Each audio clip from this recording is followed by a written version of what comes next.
Hello dear students, I am Rudramurthy. All of you are welcome in Rudra Physics classes.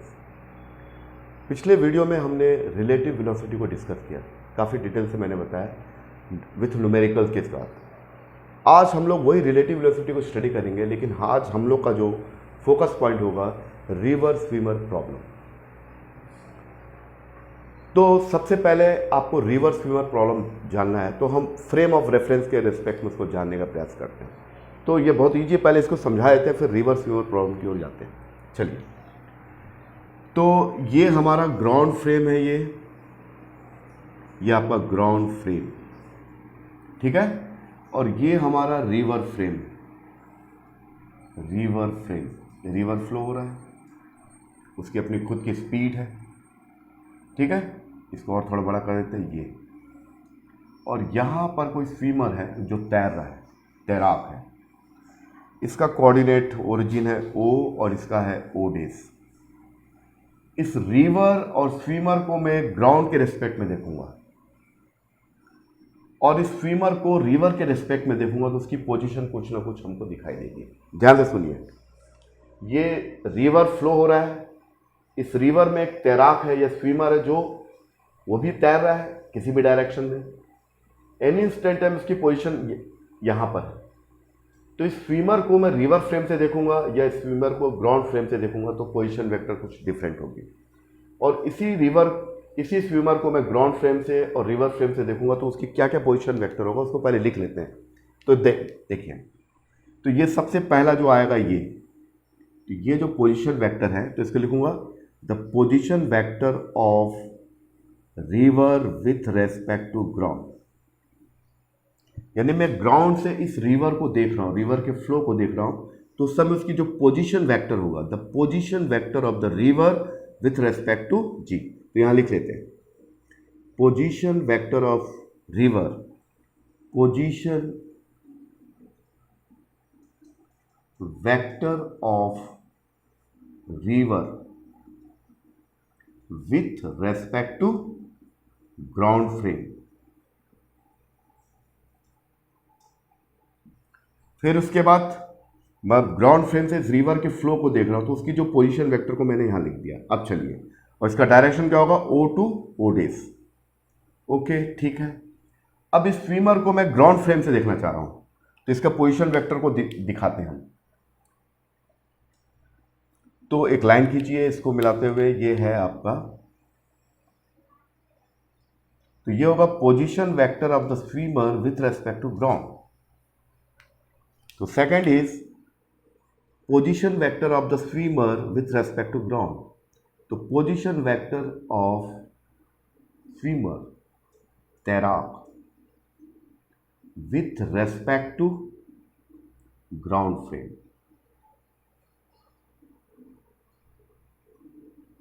ठीक है। तो मैं दो फ्रेम से इस स्विमर को भी स्टडी कर रहा हूं और इस रिवर के फ्लो को भी। अब उसके बाद इस रिवर फ्रेम से मैं स्विमर को देख रहा हूं, तैराक को देख रहा हूं, तो उसकी पोजीशन वेक्टर को मैं दिखा रहा हूं। तो ये आपका ऐसा कुछ होगा, तो इसको लिखेंगे R relative position vector of the swimmer with respect to river frame. तो यहां लिख देते हैं position vector of swimmer with respect to river frame. तो position vector of swimmer with respect to river. तो आप ध्यान से देखिए, इसको मैं बाहर डायग्राम बना रहा हूं। ये आपका है ऐसा, फिर ये ऐसा, फिर ये ऐसा। ये है S पॉइंट, ये है आपका O डेस पॉइंट, और ये O। इसका पोजीशन वेक्टर ऐसा है, ठीक है। और इसका पोजीशन वेक्टर इधर है, और इसका पोजीशन वेक्टर ये। तो इसको मैं लिख रहा हूं RSG, और ये है RSR, और ये पोजीशन वेक्टर RSG, और इसके बारे में मैंने यहां लिख दिया क्या है ये। तो तीन वेक्टर है, इन दो वेक्टरों का डायरेक्शन एक ही है, एक ही डायरेक्शन मूव कर रहा है, क्लॉकवाइज डायरेक्शन। जो थर्ड वेक्टर होगा according to the triangle law of vector addition, triangle law of vector addition.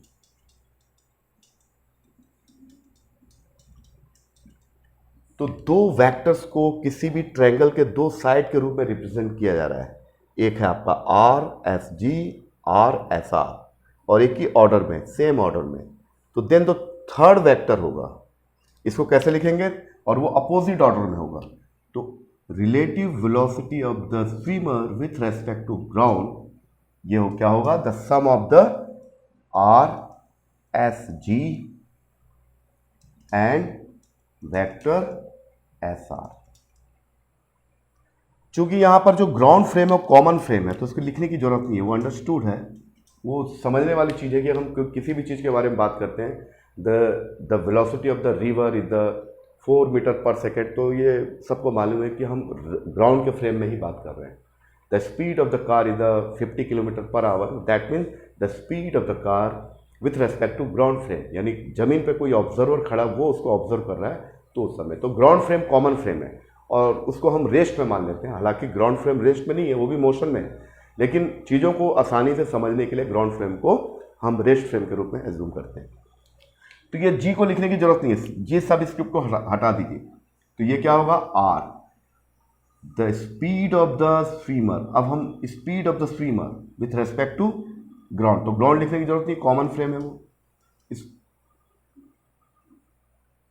यहां पर एक मिनट, ये एस आर है, ये यहां गलत है, एस जी, और ये होगा, ये गलत लिख दिया यहां पर, ओ डेस हो जाएगा ये आर जी, क्या हो जाएगा, ये आर जी हो जाएगा। ठीक है, इसको देख लीजिए, गलत। तो ये जो चीज़ है उसी को मैं यहाँ उतार रहा हूँ मैं, देखिए इसका जो सम होगा इसके और इसके इक्वल होगा, तो उसको लिख दिया ये, और जी कॉमन फ्रेम में उसको हटा दिया, R plus R S R. तो speed of the swimmer is the vector sum of the speed of the river and relative speed of the swimmer with respect to river. इसको लिखेंगे तो लिखेंगे R S, तो ये इधर चला जाएगा, तो ये क्या होगा, R S minus R R. तो जब कभी मैं लिखूंगा the relative velocity of the swimmer with respect to river, तो स्विमर के स्पीड से रिवर की स्पीड को माइनस करिए, ये इसका मतलब वेक्टर सम क्या होगा इसका मतलब ये होगा relative velocity of the swimmer with respect to river, इसका मतलब होगा speed of the swimmer minus speed of the river. अब रिवर की जगह, स्विमर की जगह बोट हो जाए, बोट या किसी नाव या कोई आपका शिप जा रहा है नदी में, तो उस कंडीशन में क्या होगा, बी आर लिखेंगे, B the boat, R is the river. तो इसको कैसे लिखेंगे, the relative velocity of the boat with respect to river, तो the speed of the boat and minus speed of the river. इसी को उल्टा लिखेंगे तो relative velocity of the river with respect to boat, तो लिखेंगे फर्स्ट इसको लिखा जाएगा relative position vector of the river with position vector of river and position vector of boat. तो जब भी आपको कुछ लिखना है तो ऐसे लिखोगे, कुछ भी है जैसे position vector of 1 and 2 particle, तो क्या लिखोगे, position vector of 1 minus position vector of 2, या आर 2 3 लिखना है तो पोजीशन वेक्टर ऑफ 2 माइनस, ऐसा लिखा जाता है। तो ये आपको इसका सब स्क्रिप्ट लिखने का तरीका आपको पिछले वीडियो में बताया था, अभी बता दिए। देखिए, तो यहाँ से ये जो डायग्राम है, तो मुझे क्या निकालना है, the relative displacement the position vector of the swimmer with respect to river. तो इसको कैसे लिखा जाएगा, इसको वेक्टर फॉर्म में, the position of the swimmer minus position of the river. ठीक है, अब इसको डिफरेंशिएट कर दीजिए, differentiating above equation with respect to time. तो टाइम के रेस्पेक्ट में करेंगे तो इसको लिखेंगे D D T R S R and D D T R S minus D D T R R. तो ये जो आएगा वैल्यू, इसको बोलेंगे रिलेटिव, ये relative position of swimmer with respect to river. अब ये इसको टाइम के रेस्पेक्ट में करेंगे तो वेलोसिटी बताएगा, तो इसको लिखेंगे एस आर। तो relative velocity of the swimmer with respect to river, और ये हो जाएगा आपका speed of the swimmer, velocity of the swimmer and velocity of the river. ये देखिए बहुत इंपॉर्टेंट चीज है। इसको फिर एक बार डिफ्रेंशिएट करिए। Now again differentiating above equation with respect to time, फिर से डिफ्रेंशिएट करिए। तो ये होगा V S R D D T V S minus D D T V R. तो ये क्या निकल जाएगा, ये अगर वेलोसिटी को अगर डिफ्रेंशिएट करते हैं तो एक्सेलरेशन आता है, यानी the rate of the change of the velocity. तो ये होगा A the relative acceleration of the swimmer with respect to river, इसको लिखेंगे वेक्टर फॉर्म में A S acceleration of the swimmer minus acceleration of the river. तो student आपको clear हो गया। तो तीन चीजें हमने आपको यहां पर बताया, इसको हम ऐसा लिख देते हैं। देखिए relative velocity of the relative displacement of the swimmer with respect to river, ये हो जाएगा R S minus R R. Second V S R equals to V S minus V R, और लास्ट में A S R A S minus A R. इसका उल्टा भी लिख सकते हो आप चाहे तो। अगर आपसे ऐसा पूछा है relative velocity of river with respect to swimmer, तो इसका पहले वेक्टर लिखोगे R R, the position of the river minus position of the swimmer. तो पहले सब स्क्रिप्ट में सेकंड सब स्क्रिप्ट के वैल्यू को माइनस किया जाता है। तो ये आपको क्लियर हुआ। तो ये क्या मैं बता रहा हूं मैं कि हम एक रिवर और रिवर में एक स्विमर तैर रहा है, उसके पोजीशन को हम ग्राउंड फ्रेम से और रिवर फ्रेम से देख रहे हैं। ग्राउंड फ्रेम से जब देखते हैं रिवर की पोजीशन को तो उसको लिखेंगे R R G. Ground frame से स्विमर को देखते हैं तो उसके पोजीशन को लिखते हैं आर एस जी, जो मैंने लिखा है यहां पर। हाँ यहां पर लिखा नहीं क्या मैंने इसको बेटा? हाँ इसको क्या है, आर लिखा नहीं लगा, R S R position vector of swimmer with respect to river. तो आप देखिए कि ये वेक्टर इधर जा रहा है, ये भी इधर जा रहा है, इन दोनों का जो सम होगा थर्ड वेक्टर के इक्वल होगा, तो उसको मैंने वहां लिख दिया है। तो ये आपको समझ में आ गया होगा। तो एक फ्रेम, दो फ्रेम के रिस्पेक्ट में किसी भी चीज को देखा जाए तो उसके पोजीशन वेक्टर, उसके वेलोसिटी और एक्सेलरेशन को कैसे लिखा जाता है वेक्टर फॉर्म में, वो मैंने आपको बताया है।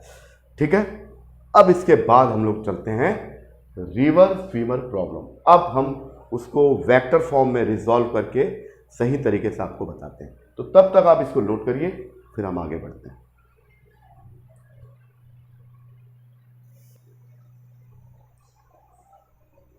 यस स्टूडेंट, अब चलिए रिवर स्विमर प्रॉब्लम को देखते हैं। ठीक है, अब इसका डायग्राम बना देते हैं। चलिए, ये आपका एक फ्रेम है, इसको टेढ़ा बना दिया मैं, सीधा बनाते, तो इधर बना दे, ये अब ठीक है। ये आपका रिवर एक्सिस है, इसकी स्पीड है V R. V R is the velocity of the river with respect to ground. तो ग्राउंड को नहीं लिखा जाता है, तो वी आर लिख रहे हैं। तो ये पता है रिवर की स्पीड है। ठीक है, ये एक्सिस बता रहा है रिवर एक्सिस। अब चलिए, ये जो है वेक्टर वी एम आर, ये क्या है, इसको लिख के दिखाता हूं। वी एम आर, और ये जो रिवर की, ये रिवर ऐसा है, इसको बाउंड्री बना देते हैं रिवर की। चलिए, और ये रिवर की जो विड्थ है, ये आपका D, small D the width of the river. ठीक है, V M R relative velocity of men with respect to river. ये स्विमर को मैन बोल दिया मैं, जो तैराक है उसको आदमी, कोई आदमी तैर रहा है तो उसको एम से लिख रहा हूं मैं। तो देखिए रिवर फ्लो हो रहा है, देखिए ध्यान दीजिए, ये रिवर ऐसा फ्लो हो रहा है इस डायरेक्शन में, एक्स एक्सिस पॉजिटिव डायरेक्शन में, तो एक्सिस भी यहां बना देते हैं। तो ये हमारा जो है एक्स और वाई एक्सिस है, ये नेगेटिव होगा, ये पॉजिटिव, ठीक। तो इस एक्सिस में रिवर फ्लो हो रहा है पॉजिटिव एक्सिस में, और एक आदमी इस नदी में जंप करता है और उसकी स्पीड जो है, the relative velocity of the main with respect to river, उसको रिप्रेजेंट कर रहा हूं वी एम आर। तो आप ध्यान दीजिए कि दो वेक्टर, इनके बीच का एंगल थीटा मेंशन किया हुआ है। तो पहले हम इसको वेक्टर सम के फॉर्म में लिखेंगे, तो इनका रिजल्टेंट कहां होगा, इनका रिजल्टेंट स्टूडेंट्स, इसको थोड़ा सा ऐसा बना लेते हैं, थोड़ा बड़ा,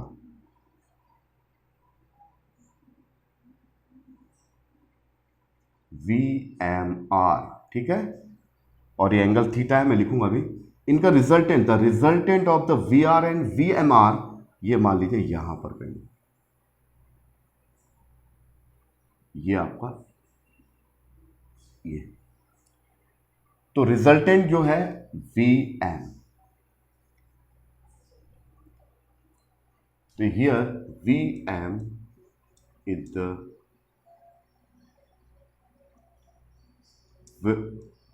velocity of main,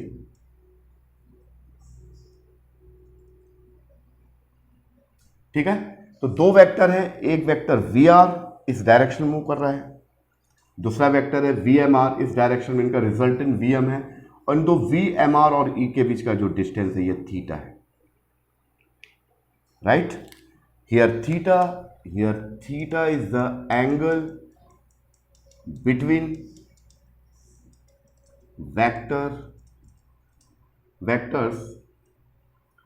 we M R and V R, यानी रिवर एक्सिस, यानी इस डायरेक्शन में वी आर और वी एम आर के बीच का एंगल थीटा है। तो इसका वेक्टर सम क्या होगा, देखिए स्टूडेंट्स, पहले इसको ट्रायंगल फॉर्म में देखिए, तो इसका रिजल्टेंट कहां आ रहा है, इसका रिजल्टेंट यहां पर कहीं आ रहा है। तो ये V M R and V R, इसको पैरेललोग्राम के किसी टू एडजेसेंट साइड के रूप में एक्सप्रेस कर रहे हैं, तो इसका रिजल्टेंट क्या होगा, देखिए। तो इसका रिजल्टेंट को मैं आपको दिखाता हूं पैरेललोग्राम रूल से। तो ये आपका हो गया, इसको यहां मिलाइए ऐसा करके,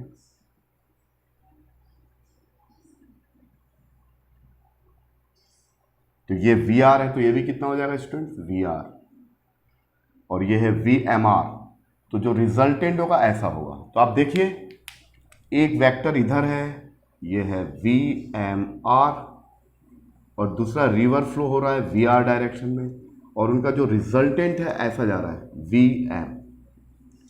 तो ट्रायंगल रूल क्या बोलता है, जो वी एम होगा ये आपका एंटी क्लॉकवाइज जा रहा है, और ये क्या है क्लॉकवाइज में, तो एंटी क्लॉकवाइज डायरेक्शन में जो रिजल्टेंट वेक्टर होगा उनके सम के इक्वल होगा, यानी V M is the sum of the V M R plus V R. काफी बड़ा डायग्राम बना है, आपको समझ में आया, ये है वी आर और ये वी एम आर, इनका जो रिजल्टेंट है वी एम है, और वी एम आर और वी आर के बीच का एंगल थीटा है, ठीक है स्टूडेंट्स। तो उस कंडीशन में ये जो वेक्टर है ये हो जाएगा वी एम आर, ये इसके ठीक पैरेलल है, ये पैरेलल, ये V M R V R, इन दोनों का जो सम होगा वी एम के इक्वल होगा according to the triangle of vector addition. Clear हो गया।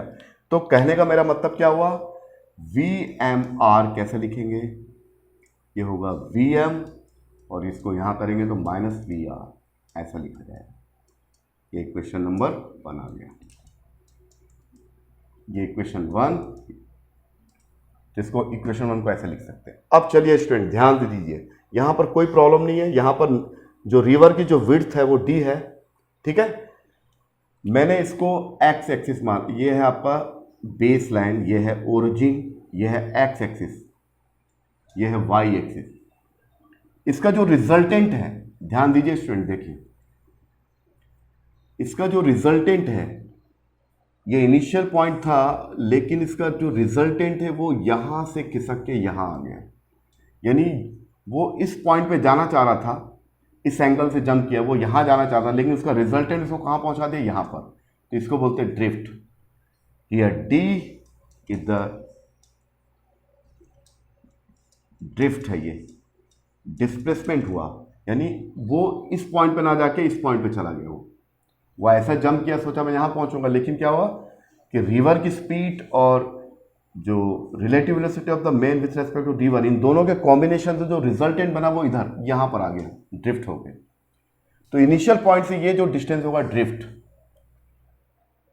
ड्रिफ्ट या डिस्प्लेसमेंट, और स्मॉल डी जो है विड्थ ऑफ द रिवर। ठीक है स्टूडेंट, अब देखिए क्या करेंगे, ध्यान से देखिए, बहुत ही आराम से बता रहा हूं, और इसके न्यूमेरिकल तो जब आप इसको समझ चुके होंगे तो इजी 2 या 2.5 मिनट में आप न्यूमेरिकल बना लोगे। उसके न्यूमेरिकल लिखने में काफी लंबे रहते हैं, लेकिन उसका जो वैल्यू निकाल कर देखोगे तो आपको पूरा क्लियर हो जाएगा।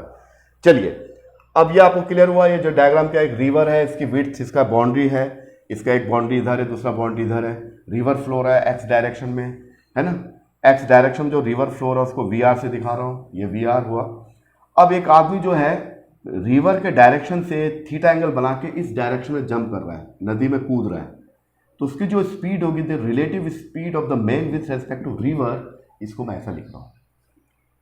तो इन दोनों के बीच का एंगल थीटा है, तो रिजल्टेंट इनके बीच में कहीं होगा, तो मान लीजिए इसको लाइन को आगे बढ़ा तो इस पॉइंट पे मिला, तो initial point axis Y axis के इनिशियल पॉइंट और फाइनल पॉइंट कहाँ पहुंच रहा है, इधर, तो इसको बोलते हैं ड्रिफ्ट या डिस्प्लेसमेंट, यानी वो यहां ना पहुंच के इधर पहुंच गया, तो ये ड्रिफ्ट होगा।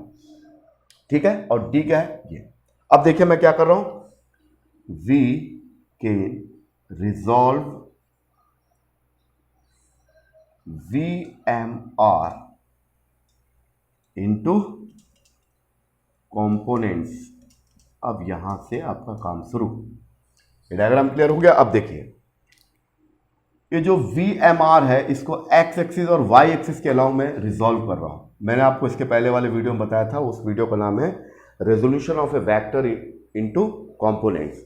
तो कैसे रिजॉल्व करते हैं, बड़ा आसान है, कैसे करते हैं देखिए, ये वी एम आर को एक्स और वाई एक्सिस के अलाउ कर रहे हैं, तो रेड पेन से लिख रहा हूं, तो इस एंगल के सामने वाला जो पोर्शन है ये बताएगा V M R cos theta.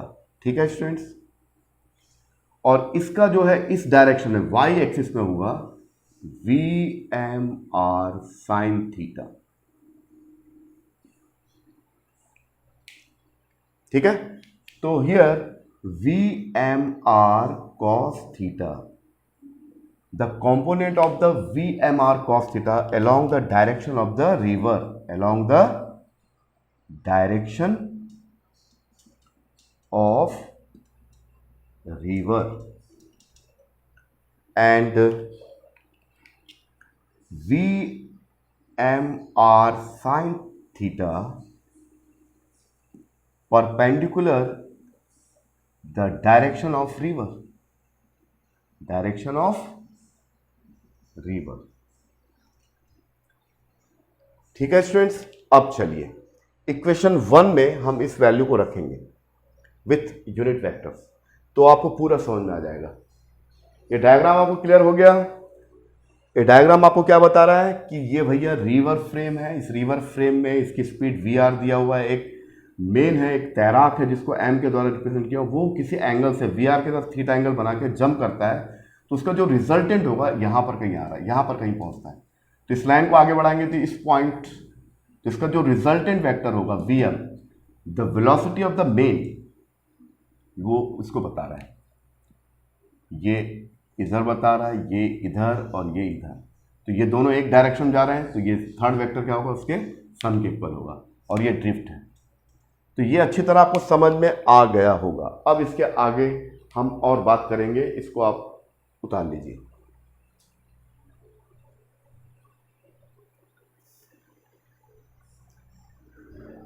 Okay students, देखिए, तो हमारा जो VMR को मैंने रिजॉल्व किया, VMR एक आपका, इसको लिखूंगा वेक्टर फॉर्म में, VMR cos theta along the direction of the river axis या एक्स एक्सिस, इसको I के फॉर्म में लिखेंगे, प्लस इसका जो परपेंडिकुलर कंपोनेंट होगा VMR साइन थीटा,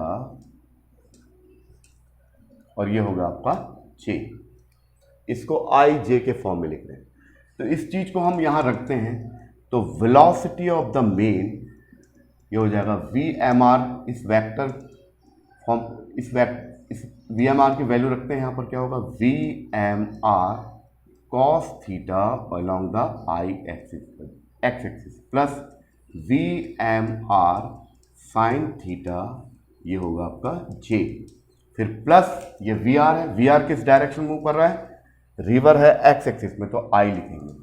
तो ये आई को कॉमन ले लेंगे, तो the velocity of the man ये हो जाएगा, आई को कॉमन लेंगे तो V M R cos theta plus V R, ये दोनों को आई को कॉमन ले लिया, ये plus V M R sine theta into J. तो इसका जो वेक्टर सम यह है, फिर से लिख लेते हैं, the velocity of the man, इसकी जो स्पीड आएगी मेन की वो आएगी V M R cos theta plus V R, और ये हो गया I plus I cap V M R sine theta, और ये हो गया आपका जे। ये क्या है, along the direction of the river, along the direction of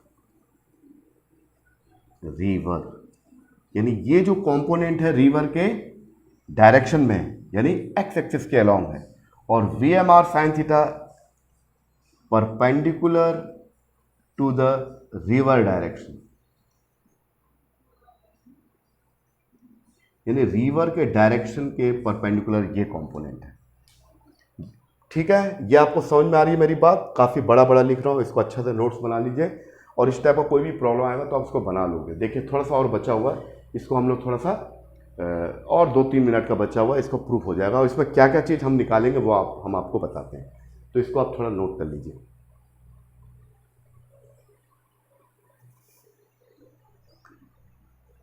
तो स्टूडेंट्स, हम लोग जो है अब हमको क्या क्या न्यूमेरिकल्स में आता है उसके बारे में बात कर लेते हैं। ये डायग्राम क्लियर हो गया, ये मैंने वेक्टर आई जे के फॉर्म में लिख दिया, क्या क्या लिखा है, V M R cos theta plus V R, ये रिवर के डायरेक्शन में, ये कंपोनेंट रिवर के डायरेक्शन में फ्लो हो रहा है, और V M R sine theta ये रिवर के परपेंडिकुलर फ्लो हो रहा है। तो ये चीज़ें क्लियर हो गई, sine theta J I unit vector.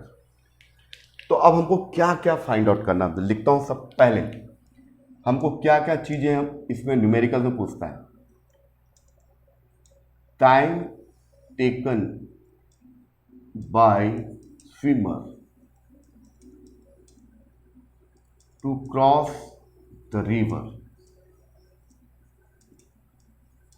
सबसे पहले हमको निकालना है कि time taken by the swimmer to cross the river, यानी जब ये स्विमर या आदमी नदी में जंप करता है किसी भी एंगल भी इंपॉर्टेंट है, इस एंगल के बारे में डिटेल बताएंगे अभी।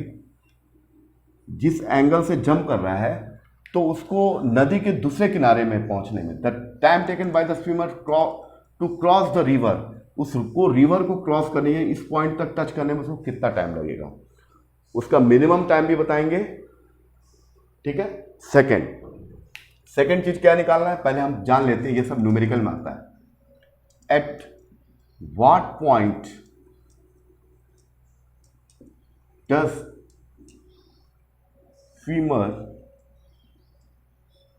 the swimmer reach other side of river, जब वो नदी में जंप कर रहा है तो वो नदी के दूसरे किनारे पर कहाँ पहुंचता है, और जिस पॉइंट पे पहुंचता है उसके इनिशियल पॉइंट के बीच के डिस्टेंस को बोलते हैं ड्रिफ्ट। तो सेकंड क्या निकाला, at what point does the swimmer reach other side of the river, यानी नदी के दूसरे किनारे में वो स्विमर कहाँ पर पहुंचता है। इन दो चीज़ों को निकालेंगे, फिर इसके स्पेशल केस देखेंगे। अगर आपको ये समझ में आ गया, अभी आ जाएगा सबको, तो पूरा आपको रिवर स्विमर प्रॉब्लम आपको अच्छी तरह समझ में आ जाएगा। जो भी न्यूमेरिकल आएगा उसको निकालने का तरीका भी आप 2 मिनट के अंदर निकाल लोगे। तो बस आपको ये कंपोनेंट डिवाइड करना है। तो ये कंपोनेंट क्या बता रहा है, देखिए यहां पर एक चीज और लिख देते हैं, हियर u cos थीटा लिख देता हूं, the component of VMR cos theta plus VR is responsible for advancing femur horizontal in horizontal direction. Horizontal direction यानी आपका जो है VMR cos theta plus VR, this component VMR cos theta plus VR is responsible for the advancing femur in the horizontal direction. यानी ये component तैराक को आगे के डायरेक्शन में ले जाएगा और ये वाला कंपोनेंट क्या करेगा, ये सब इंपॉर्टेंट है. उसके बाद the component of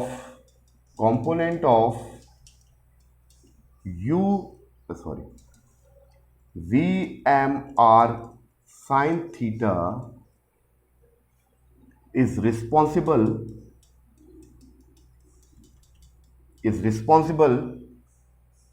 for advancing femur in vertical direction या y डायरेक्शन. तो स्टूडेंट आपको समझ में आ गई मेरी बात. तो इसमें हमको क्या क्या चीज निकालना है और वही आपका न्यूमेरिकल बनने वाला है. सबसे पहले हमको निकालना है कि जब वो फीमर नदी में जंप करता है थीटा एंगल से, रिवर के साथ थीटा एंगल बना के जंप करता है, कैसे, ऐसा भी कर सकता है, ऐसा भी कर सकता है, ऐसा भी, वो कैसे मैं आपको बताऊंगा. तो सबसे पहले time taken by the swimmer to cross the river, यानी रिवर को क्रॉस करने में उसको कितना टाइम लगेगा, उसका मिनिमम टाइम भी निकालेंगे. और at what point does the swimmer reach other side of the river, यानी वो कौन सा पॉइंट है जहां पर स्विमर पहुंचता है.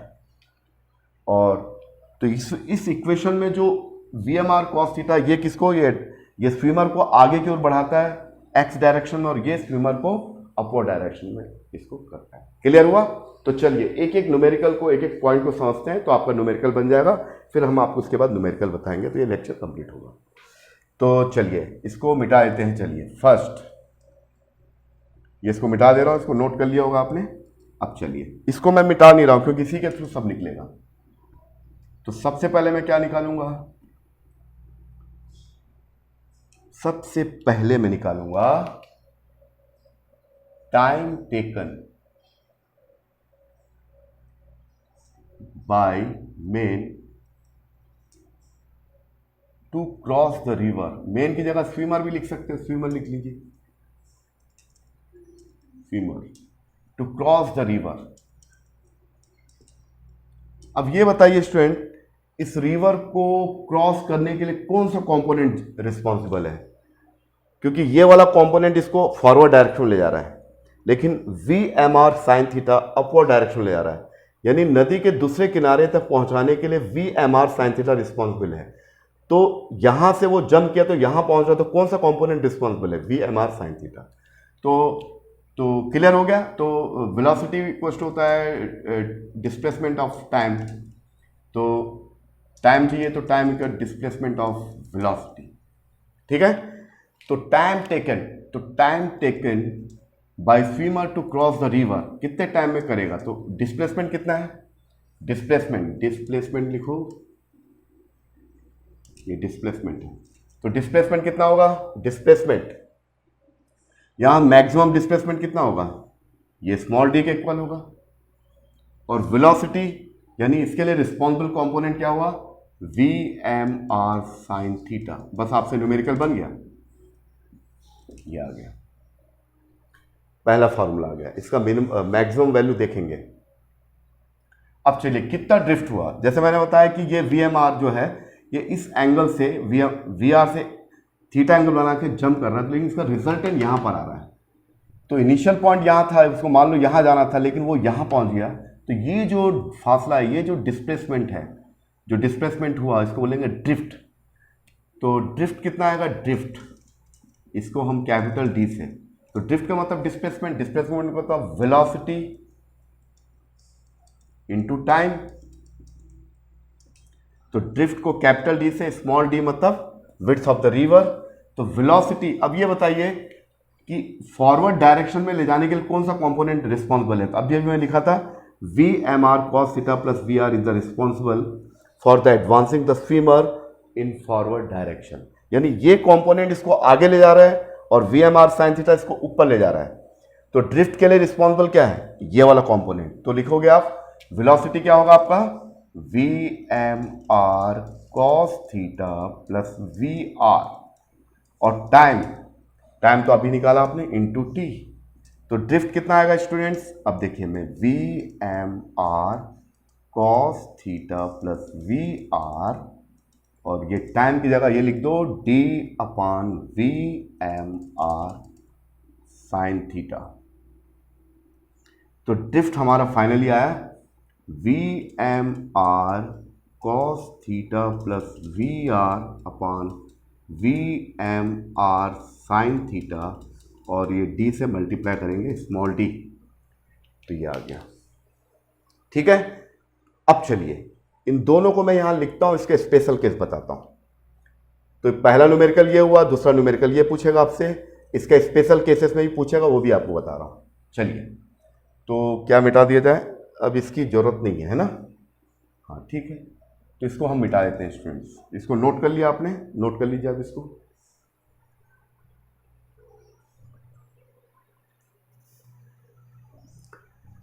चलिए, तो दो वैल्यू मैंने निकाल लिया। पहला क्या निकाला, D is equal to time taken by the swimmer to cross the river.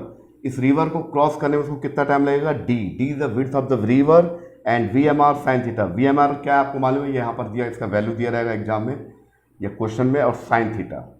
ठीक है, यानी रिवर को क्रॉस करने के लिए V M R sine theta responsible होता है। ड्रिफ्ट के लिए रिस्पॉन्सिबल क्या होता है, वी एम, तो इसका होगा ड्रिफ्ट का formula V M R cos theta plus V R, ये अलॉन्ग द डायरेक्शन पे, और वी एम। अब चलिए, अब इसमें केसेस क्या बनते हैं, वो बहुत इंपॉर्टेंट, वेरी आईएमपी, ये सब न्यूमेरिकल बनेंगे, अब न्यूमेरिकल ही बता रहा हूं। The minimum time taken to cross the river, to cross the river को क्रॉस करने में मिनिमम कितना टाइम लगेगा, उसका डायग्राम बनाएंगे, ये न्यूमेरिकल ही है ये। तो मैंने अभी आपको बताया कि टाइम जो होता है वो डी अपॉन, और इसके लिए रिस्पॉन्सिबल कॉम्पोनेंट होता है V M R sine theta, cos theta नहीं होता है। वर्टिकल डायरेक्शन में ले जाने के लिए V M R sine theta component responsible होता है।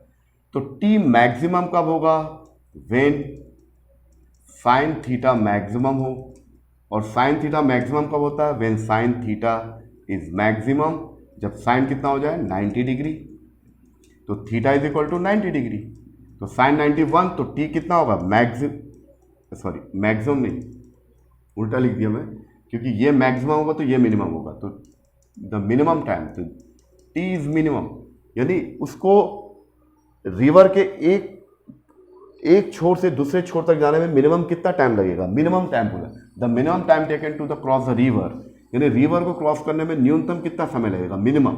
तो ये फॉर्मूला होता है इसमें, अगर ये मैक्सिमम हो तो ये मिनिमम हो जाएगा, तो इसको MIN लिखो। तो ये मिनिमम कब होगा, जब साइन थीटा मैक्सिमम होगा, जब साइन थीटा मैक्सिमम होगा तब 90 होगा, 90 मतलब थीटा पर 90, तो ये साइन 91 हो जाएगा। तो टी मिनिमम कब होगा, ये हो जाएगा D upon V M R, ये आपको समझना है। तो कभी भी एग्जाम में आएगा कि मिनिमम टाइम कितना लगेगा, तो उसका डायरेक्शन क्या बनेगा उसको बताता हूँ, और ड्रिफ्ट कितना होगा वो भी आपको निकाल के दिखाता हूँ। तो इसका डायग्राम कुछ ऐसा बनेगा, देखिए ये आपका, ये रिवर फ्लो हो रहा है ऐसा, अगर ये वी एम आर इसके बीच का 90 डिग्री एंगल हो जाए, तो उस समय इस पॉइंट से इसका रिजल्टेंट तो कहीं ना कहीं तो हो गई, ऐसा करके ये होगा वी एम आर, और इसका रिजल्टेंट क्या होगा, वी एम, ये ठीक है। तो उस कंडीशन में इसको एक कॉर्नर से दूसरे कॉर्नर में मिनिमम टाइम लगेगा, उसकी वजह डी अपान है। उस समय ड्रिफ्ट कितना होगा, ये ड्रिफ्ट यानी इनिशियल पॉइंट से कितना ड्रिफ्ट हुआ, ये डी निकालना है। तो डी का फॉर्मूला क्या है, देखिए स्टूडेंट ध्यान से देखिए, सब आप इजीली बनेगा, V M R cos theta, लेकिन हम किस कंडीशन में निकाल रहे हैं, जब थीटा 90 डिग्री होगा तब मिनिमम टाइम लगेगा, जब मिनिमम टाइम लगेगा उस समय ड्रिफ्ट कितना होगा, तो थीटा की जगह 90 डिग्री रखो, कॉस 90 प्लस वी आर और upon V M R sine 90 और ये डी से मल्टीप्लाइड तो करेंगे, तो ड्रिफ्ट कितना होगा, वो कहाँ, रिवर के दूसरे पॉइंट पर कहाँ जाके पहुंचेगा, तो ये जो पॉइंट है डी और ये है स्मॉल डी, ये तो विड्थ है और ये drift of the river, drift of the man, यानी मेन कहाँ, वो आदमी कहाँ पहुंचेगा, तो D is equal to V, ये 90 डिग्री मतलब ये जीरो, तो ये हो गया V R upon V M R sine 91 into D. तो दो इंपॉर्टेंट चीज निकल गया। तो कितने फॉर्मूले आ गए, पहला फॉर्मूला ये है, अगर थीटा की वैल्यू 90 डिग्री नहीं है तो उस समय थीटा की जगह कुछ भी रखोगे, 90 नहीं है, अगर 60 डिग्री है तो ये इसके थ्रू आप टाइम निकाल सकते हो, time taken to cross the river, और ड्रिफ्ट भी निकल जाएगा। लेकिन 90 डिग्री है तो उस कंडीशन में मिनिमम टाइम लगेगा उसको, और इस मिनिमम टाइम में उसका ड्रिफ्ट कितना होगा, V R upon V M R D. V R मतलब velocity of the river divided by velocity, relative velocity of the main with respect to river, and D is the width of the river. अब ये सब numerical ही बन जाएंगे आपसे ये। तो 4 question आ गए। अगर थीटा 90 डिग्री नहीं है तो इस तरीके से बनाओगे, टी को अगर मिनिमम करना है तो थीटा को 90 करना पड़ेगा, उस समय दो फॉर्मूला ये बन जाएगा, एक ये और एक ये। ठीक है स्टूडेंट, अब चलिए इसके बाद और एक न्यूमेरिकल का एक और पैटर्न देखते हैं रिवर्स फीवर प्रॉब्लम में। वो क्या है उसको बता देता हूं मैं, देखिए, उसके बाद मैं इसको मिटा के फिर बताता हूं। मैं ये चाहता हूं कि मैं यहां पर खड़ा हूं, रिवर के एक पॉइंट पे खड़ा हूं, और मैं चाहता हूं कि रिवर के दूसरे पॉइंट पर ये लोकेशन है, मेरे को यही पहुंचना है सीधा, मेरा ड्रिफ्ट नहीं होना चाहिए, ना तो मैं इधर जाऊं ना इधर जाऊं। तो उस कंडीशन में वी एम आर का एंगल कितना होना चाहिए, तो फॉर द मिनिमम ड्रिफ्ट, अगर मैं चाहता हूं कि बिल्कुल ड्रिफ्ट ना हो, मतलब मैं इस छोर पे खड़ा हूं, मेरे सामने एक पेड़ है या मेरे सामने एक मंदिर, उसी मंदिर के सीध में पहुंचूं, तो किस एंगल से मैं रिवर में जंप करूंगा कि वहीं जाके पहुंचूंगा। तो उस केस के बारे में स्टूडेंट हम लोग डिस्कस करते हैं, वो भी न्यूमेरिकल्स में आता है। तो उसको डिस्कस करने के बाद हमारा फिर न्यूमेरिकल का पर्पस पूरा हो जाएगा, फिर हम आपको 2 न्यूमेरिकल बताएंगे, तो आपको रिवर्स फीवर प्रॉब्लम पूरी तरह समझ में आ चुका होगा। चलिए, तो इसको आप नोट करना चाहें तो नोट कर सकते हैं।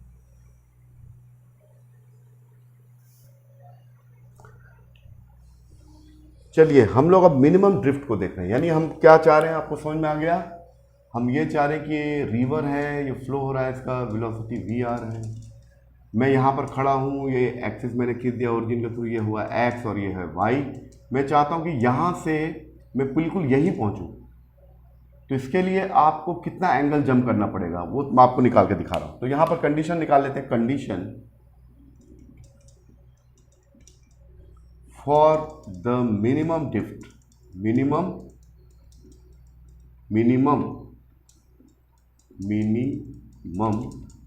ड्रिफ्ट, यानी डी 0 होना चाहिए, बिल्कुल नहीं होना चाहिए। यानी मैं यहां से किस एंगल से जंप करूं, ये एंगल डिसाइड करेगा कि मैं सीधा इस पॉइंट से अगर लाइन फिर यहीं पर पहुंच जाऊं, ड्रिफ्ट नहीं होना चाहिए, डी इज 0, यानी ना इधर पहुंचो ना इधर, ना लेफ्ट ना राइट, सीधा उसी पॉइंट पे, यानी नदी के दूसरे किनारे पर उसी पॉइंट पे पहुंचो जिस पॉइंट पर मैं खड़ा था। तो उसके लिए क्या करना पड़ेगा, आपको कितने एंगल से जंप करना पड़ेगा रिवर में, वो बताता हूं। तो देखिए, ये फॉर्मूला मैंने बताया कि ये टाइम कैसे निकालते हैं, time taken by swimmer to cross the river, इसका फॉर्मूला ये है। ड्रिफ्ट कितना होगा, ये हुआ। तो यहां पर बोल रहा है कि फॉर द मिनिमम ड्रिफ्ट, तो डी 0 होना चाहिए, डी शुड बी 0। जब डी को 0 करोगे तो ये पूरी वैल्यू को 0 करना पड़ेगा, V M R cos theta plus V R, ये और साथ ही साथ V M R cos theta into D, ये पूरा 0 होगा। तो चलिए, डी तो 0 नहीं हो सकता, इसका ड्रिफ्ट तो 0 होगा नहीं, ये इससे मल्टीप्लाई होगा तो 0 हो जाएगा, है ना।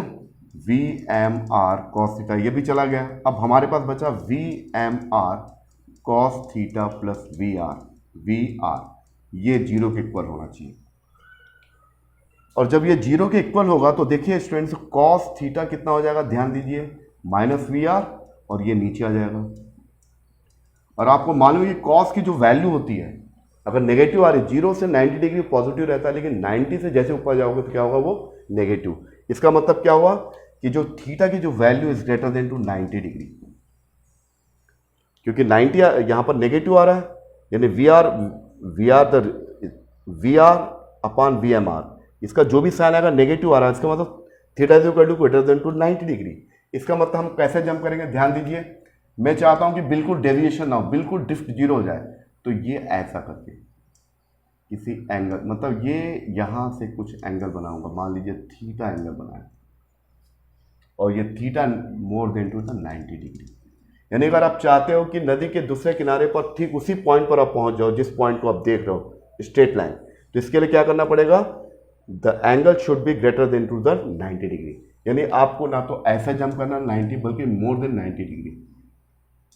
अगर ऐसे जंप करोगे तो डेफिनेटली ये यहाँ पहुंचेगा, और यहाँ पहुंचेगा कि नहीं पहुंचेगा डिपेंड करता है कि रिवर की स्पीड कितनी है और जो मेन जो यहाँ पर जंप किया उसकी स्पीड कितनी है। इन दोनों से डिसाइड होगा यहाँ कब पहुंचेगा और कितने टाइम पे पहुंचेगा। तो आपको समझ में आ गई मेरी बात। अब चलिए, अब इस डायग्राम का एक वो बता देते हैं, इसके बाद न्यूमेरिकल डिस्कस करेंगे। ये आपको समझ में आ गया। तो condition for the minimum drift, इसका कंडीशन क्या हुआ, ये cos theta minus V R upon V M R, और ये नेगेटिव साइन मतलब थीटा इज ग्रेटर देन 90। तो आप कैसे जंप करोगे, ऐसे भी नहीं करोगे ना 90 में, बल्कि सीधा ग्रेटर देन टू 90, यानी 90 से ज़्यादा एंगल पर, यानी बेस लाइन से इधर जंप, तो इसकी प्रोबेबिलिटी कि आप यहाँ पहुँचोगे या यहाँ पहुँचोगे, यहाँ पहुँचोगे, एग्जैक्ट यहीं पहुँचोगे, इन दोनों की वेलोसिटी से डिसाइड होगा। चलिए इसको हम कर लेते हैं, अब इसको मिटा देते हैं स्टूडेंट, ये जो बेसिक डायग्राम था इसको मिटा देते हैं। अब चलिए, for the minimum drift, for the minimum drift, for the minimum drift के लिए क्या करेंगे, एक छोटा सा डायग्राम बना लेते हैं, ये पूरा क्लियर हो जाएगा आपका। देखिए ये आपका है, फिर से डायग्राम बना रहे हैं, और यहाँ पर हेडिंग डाल देते हैं for the minimum drift, minimum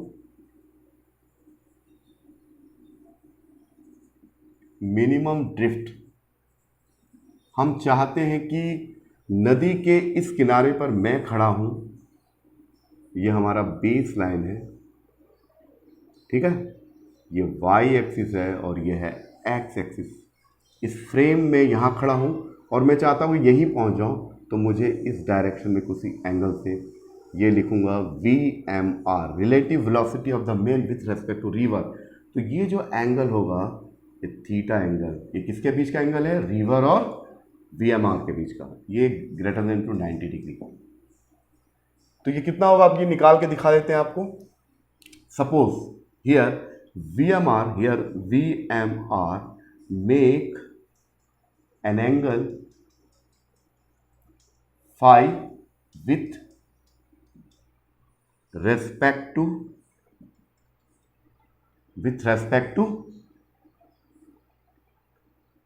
vertical axis, with respect to y axis। तो y axis, तो ये कितना एंगल बना रहा है, ये जो रेड पेन से लिखते हैं, ये आपका एंगल बना रहा है केवल फाई एंगल बना रहा है।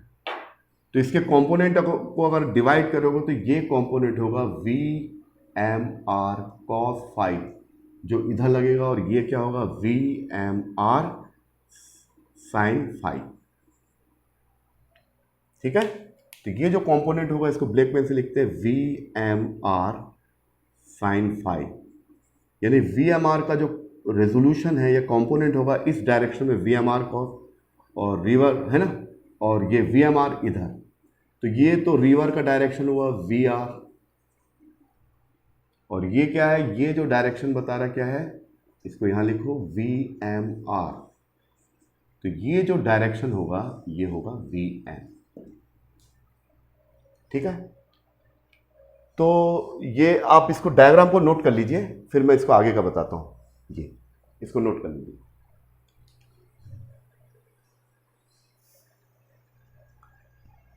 तो स्टूडेंट आपने इसको नोट कर लिया डायग्राम को, drift for the minimum drift.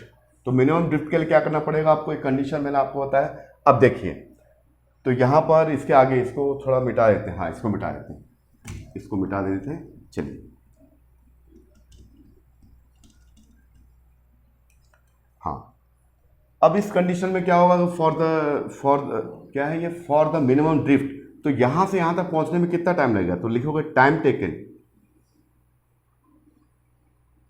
To cross the river. अब देखिए, फिर मैंने क्या किया था, ये VMR को उस कंडीशन में VMR को रिजॉल्व किया तो एक इधर आ रहा था, एक इधर आ रहा था। अब इस कंडीशन में क्या है, हियर फाई क्या है, इधर फाई लिख लो, here phi is the angle between, किसके बीच का एंगल है, vector V M R and Y axis, and theta is the angle between VR river flow and VMR। ये देखिए, ये जो थीटा है ये रिवर फ्लो, इधर ऊपर लिखो रिवर फ्लो और VMR के बीच का एंगल है, और जो VMR का जो एंगल है वर्टिकल के साथ वाई फाई है, इसको इस फाई एंगल है, इसको मैंने रिजॉल्व किया, इस वेक्टर को रिजॉल्व किया इस एंगल के अकॉर्डिंगली। तो एक इधर होगा VMR cos फाई और VMR, तो टाइम कितना लगेगा, तो टाइम कितना होता है, टाइम इज इक्वल टू होता है डिस्प्लेसमेंट अपॉन वेलोसिटी। तो हमको ऊपर ले जाने के लिए कौन सा कंपोनेंट रिस्पॉन्सिबल है इस केस में, VMR cos फाई। तो ये कितना हो जाएगा, देखिए स्टूडेंट्स, ये हो जाएगा आपका T is equal to displacement कितना हुआ, डिस्प्लेसमेंट तो वही D है, इसका विड्थ कितना है, the width of the river is D, ठीक है। और वेलोसिटी क्या होगा, यहां पर ध्यान से देखिए, इस तैराक को ऊपर ले जाने के लिए कौन सा कंपोनेंट रिस्पॉन्सिबल है, VMR cos फाई। तो इसको लिखोगे VMR cos फाई, ठीक है। अच्छा चलिए, T इज इक्वल टू क्या होगा, D अपॉन VMR, और cos फाई की जगह लिख सकता हूं 1 माइनस साइन स्क्वायर फाई, ठीक है। और ये T इक्वल टू क्या हो जाएगा, T is equal to D VMR, और ये हो जाएगा 1 माइनस, अब साइन स्क्वायर देखो हियर, साइन फाई कितना हो जाएगा, देखिए स्टूडेंट, साइन फाई हो जाएगा VR परपेंडिकुलर अपन है ये VMR, ये हो जाएगा अकॉर्डिंग इस ट्रायंगल, देखिए इसकी वैल्यू को यहां रखेंगे तो हो जाएगा student VR square upon VMR square. तो फाइनली इसको सिंप्लीफाई करेंगे तो ये आ जाएगा, और इससे रिलेटेड क्वेश्चन आते हैं, तो अब आपको पूरी तरह समझ में आ चुका होगा। D, तो ये होगा VMR अंडर रूट, इसको सिंप्लीफाई करोगे तो होगा VMR स्क्वायर माइनस ये होगा VR square upon V square MR। तो ये स्क्वायर रूट के बाहर आएगा, इससे कैंसिल हो जाएगा, तो T इक्वल हो जाएगा D, और ये MR कैंसिल हो गया, तो ये आ गया VMR square minus VR square. तो अगर आपसे एग्जाम में पूछेगा फॉर द मिनिमम ड्रिफ्ट, तो उस कंडीशन में टाइम टेकन कितना होगा, D upon VMR square of the VMR square of VMR minus square of R square. तो ये था रिवर स्विमर प्रॉब्लम, तो ये आपको समझ में आया होगा। अब हम न्यूमेरिकल बताएंगे, दो इंपॉर्टेंट न्यूमेरिकल, जिसमें जितने भी फॉर्मूले यूज है सभी इसमें आ जाएंगे, तो आपको अच्छी तरह समझ में आ जाएगा। तो अब हम न्यूमेरिकल बताएंगे, ओके।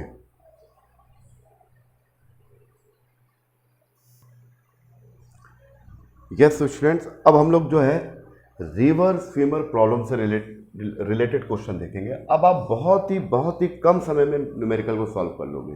देखिए मैं पढ़ रहा हूँ, काफ़ी लंबा क्वेश्चन लग रहा है, लेकिन लंबा नहीं है, केवल आप इस क्वेश्चन को पढ़िए, जो वैल्यू उठा कर रख दीजिए आ जाएगा। देखिए, a person can swim in still water at the rate of the 5 kilometre per our.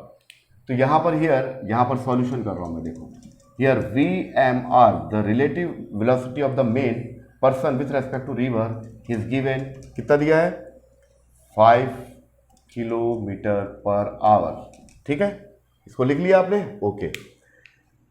A person can swim in the still water at the rate of the 5 km per hour. He tries to cross the river by the swimming perpendicular to the river.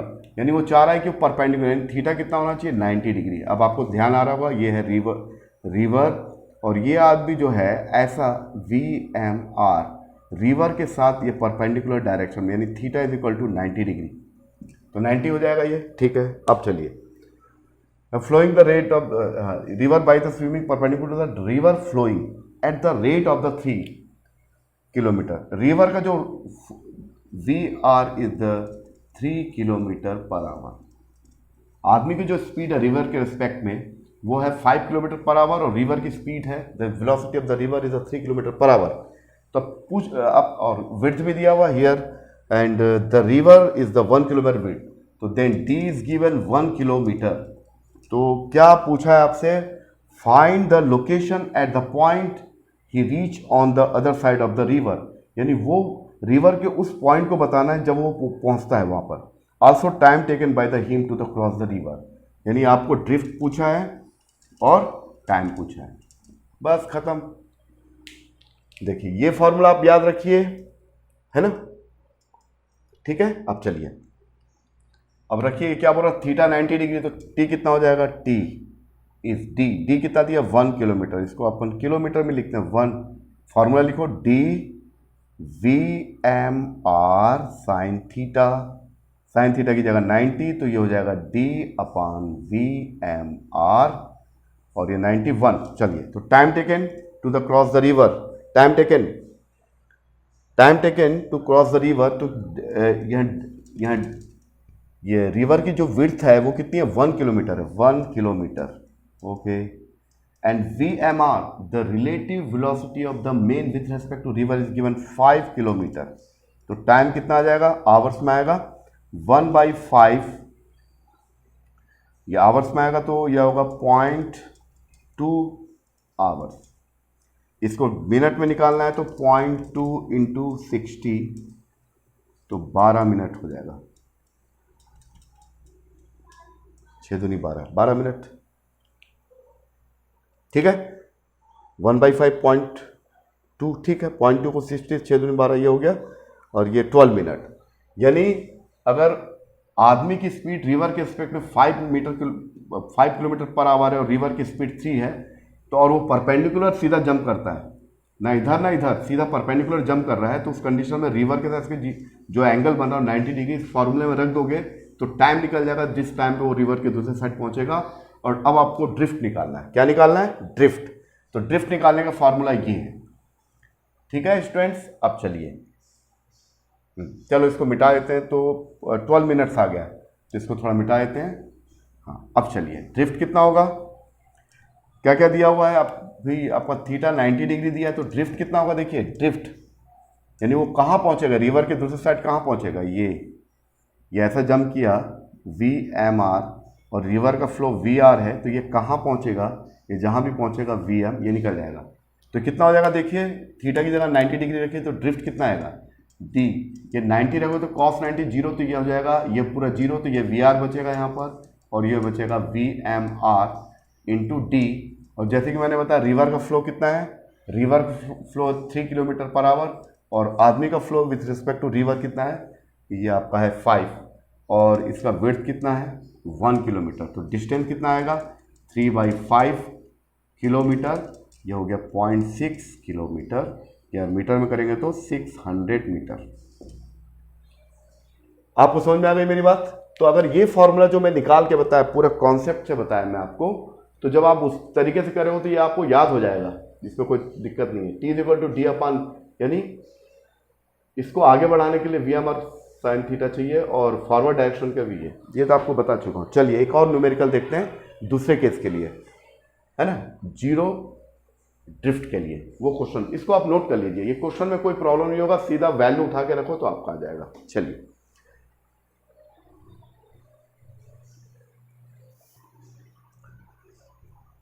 Okay student, अब last numerical देखते हैं दूसरे case के लिए।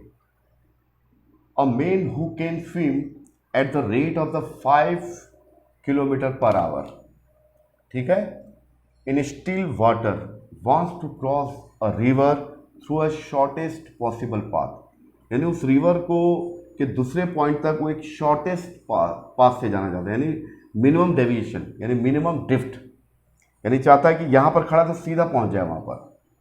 तो in what direction should be try to the swim, यानी किस direction को ट्राई करना पड़ेगा, किस डायरेक्शन को जंप करना पड़ेगा नदी में।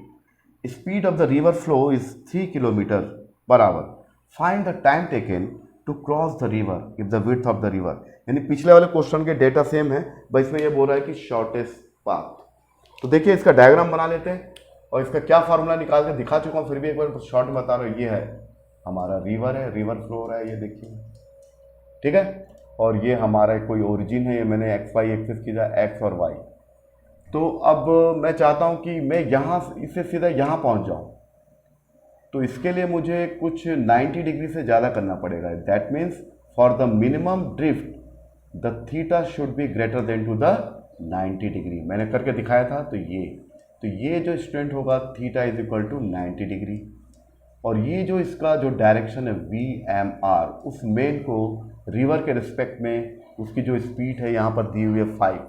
अच्छा, ये सीधा यहाँ पहुँच गया, और ये जो पॉइंट, ये जो है रिवर का फ्लो है, और ये जो है आदमी का फ्लो VM। क्लियर हुआ? तो यहाँ पर सब दिया हुआ है। देखिए, here river flow is given 3 kilometre per our, 3 kilometre per our, and VMR वो दिया हुआ 5 किलोमीटर पर आवर। वो चाहता है कि वो सीधा मिनिमम, ये होगा शॉर्टेस्ट पॉसिबल पाथ, यानी यहां गया तो ये सबसे छोटा रास्ता होगा, ये लंबा हो जाएगा, ये भी लंबा हो जाएगा, ये यानी सीधा, यानी जिस पॉइंट पे खड़ा उसी पॉइंट पे दूसरे रिवर के दूसरे पॉइंट पे पहुंच जाए। तो ये this is the shortest path, ये वाला रास्ता। तो इसके लिए क्या होता है, फॉर मिनिमम ड्रिफ्ट, यानी हम चाहते हैं कि ड्रिफ्ट बिल्कुल ना हो, ना तो इधर जाए ना इधर। तो इसके लिए कंडीशन क्या था, तो उस कंडीशन में क्या करेंगे, देखिए मैंने करके दिखाया था, फिर भी दिखा रहा हूँ। ये जो कंपोनेंट है इसका, ये एंगल थीटा या फाई बना रहा है, तो ये होगा VMR, ये इधर परपेंडिकुलर, ये आपका होगा VMR cos फाई, और ये VMR sin फाई। तो मैंने बताया कि कितना टाइम लगेगा, टाइम होगा उसका, टाइम कितना होगा, देखिए टाइम हो जाएगा आपका, टाइम, ये डायग्राम आपको इसके पहले भी बताया था पिछले वाले केस में। तो टाइम हो जाएगा आपका डिस्प्लेसमेंट अपॉन, ऊपर ले जाने के लिए कंपोनेंट कौन सा रिस्पॉन्सिबल है, VMR cos फाई। तो मैंने करके दिखाया था D is equal to VMR √1 minus sine square theta. ये आपको एग्जाम में इतना लंबा नहीं करना, डायरेक्ट आपको कर देना T is equal to D upon √VMR square minus VR square. इसके पहले मैंने बता दिया, तो बस वैल्यू रख दीजिए आप। तो वैल्यू कितना हो जाएगा, देखिए students, value D, T minimum time, तो क्या निकालना है, the time taken to cross the river, यानी कितना टाइम लगेगा, मिनिमम शॉर्टेस्ट पॉसिबल पाथ, यानी सीधा यहीं पहुंच रहा है, तो उस कंडीशन में कितना टाइम लगेगा, D कितना है 1 किलोमीटर लिखिए, और यहाँ पर कितना हुआ स्टूडेंट्स, VMR दिया हुआ है 5 स्क्वायर माइनस 3 स्क्वायर, तो कितना हो जाएगा 1 अपॉन, ये हो जाएगा 25 और 9, ये 16, ये 4 हो जाएगा। तो T is equal to 1/4 hour, इसको अगर मिनट्स में चाहिए 1/4 इंटू 60, तो ये हो जाएगा 15 मिनट्स, यानी उस आदमी को वहाँ तक पहुँचने में 15 मिनट्स लगेगा। अब ड्रिफ्ट चाहिए हमको, क्या चाहिए, ड्रिफ्ट, बस वो निकालना है। तो आपको क्वेश्चन समझ में आ गया, आप इतना करने की जरूरत नहीं आपको। मैंने इसके पहले वाले अभी इसके पहले बताया था डायरेक्ट फार्मूला, ये जब भी आपको इस टाइप का क्वेश्चन आएगा मिनिमम शॉर्टेस्ट पाथ, तो ये होगा, इसमें the relative velocity of the main with respect to river में से इसको माइनस करिए, लेकिन ये ध्यान रखना इसकी स्पीड ज़्यादा होना चाहिए, तो नेगेटिव वैल्यू आ जाएगा, इमेजिनरी नंबर आ जाएगा। तो खैर वो क्वेश्चन में तो ऐसा दिया नहीं रहेगा। चलिए अब ड्रिफ्ट निकालना है, तो स्टूडेंट ड्रिफ्ट निकाल लेते हैं, लास्ट है। ड्रिफ्ट क्या है कि कितना, ड्रिफ्ट के लिए रिस्पॉन्सिबल क्या है, ड्रिफ्ट, अच्छा ये तो जीरो ड्रिफ्ट हो गया। और क्या चाहिए हमको, find the time taken to cross the river if the width of the river, हाँ बस हमारा ड्रिफ्ट तो जीरो होगा ना, डी इज जीरो ड्रिफ्ट के लिए कंडीशन है। तो ये क्वेश्चन पूरा बन गया। तो आपको मेरी बात समझ में आ गई होगी। तो आज का जो लेक्चर है वो आपका रिलेटिव वेलोसिटी से रिलेटेड जो न्यूमेरिकल प्रॉब्लम को कैसे बनाते हैं उसके लिए मैंने पूरा कॉन्सेप्ट समझाया। सबसे पहले मैंने आपको फ्रेम के रिस्पेक्ट में रिवर और स्विमर को दिखाया, उसको कैसे लिखते हैं, फिर मैंने उसका पूरा मैथमेटिक्स बताया with algebra and vector algebra के थ्रू, फिर उसके बाद न्यूमेरिकल बताया। मुझे उम्मीद है कि आपको ये लेक्चर पसंद आया होगा। अगर आपको ये लेक्चर पसंद आया तो लाइक और सब्सक्राइब करिए, और अपने जैसे स्टूडेंट जो तैयारी कर रहे हैं नीट और IIT की, उनको भी फॉरवर्ड करिए। और इन्हीं सब बातों के साथ हमारा आज का लेक्चर कंप्लीट होता है, और फिर हम अगले लेक्चर में फिर मिलते हैं। Okay, thank you.